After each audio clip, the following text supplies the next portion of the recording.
We were working 10-hour days, and all day long at work, I just kind of had this feeling in my chest. I thought maybe I pulled a muscle, but I didn't know for sure. Got toward the end of the evening, pretty soon I just kind of almost blacked out. I just, like I'm doing now, I just kind of reached up and grabbed, and I thought, this ain't right. This just ain't right.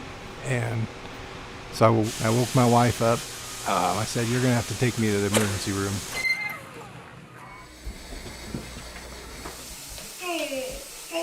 When that night started, we were just getting ready for bed, kids brushing teeth, all that fun stuff. And then I stepped out to get my son Trip's bottle ready. And all of a sudden, my oldest son Tanner comes out and says, hey, Mom, Trey gave Trip medicine. And I'm like, what? And I had given him earlier in the evening a dose of Benadryl.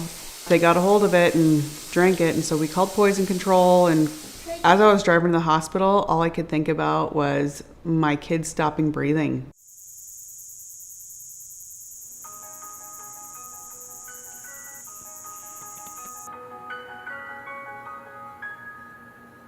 Mom has to go to work. Good night. Love you. Mom has to go to work.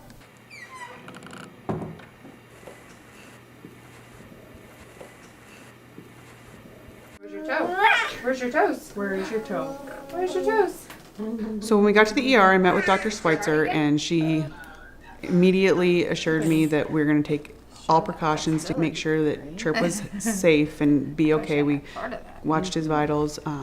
It was like she was really there. Good.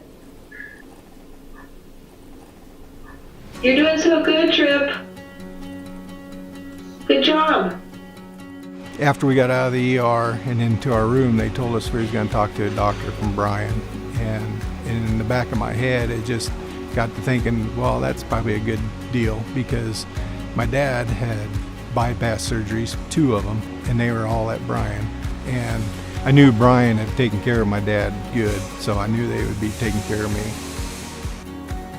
You've had 11 of them, or you in 2011? 11 years ago. 11 years ago. Okay. Some people have had 11 of them, so I always specify. Imagine you are a doctor and you've worked all day in the clinic. You've seen 25 patients. You come over to the hospital, you make evening rounds. You have to make it to your son's t-ball game by 6, and then you go home to help your senior with his homework. And then you have to be interrupted in the middle of the night for questions that the nurses have regarding your patients in the hospital. Our providers really like the eHospitalist service. Every patient that is admitted from the hours of 7 p.m. to 7 a.m. have the option of doing the telemedicine admission, and currently we have a 0% refusal rate. Every single patient has agreed to do a telemedicine visit, and we've had so many positive comments of the interactions they've had with those providers. It's a group effort. The doctor and the nurses and everybody coming together, the weight just got lifted off my shoulders, and it was beautiful. That night I did need help, and I got it from the people at the hospital and at Bryan. That is what makes a strong community, is when we help each other out.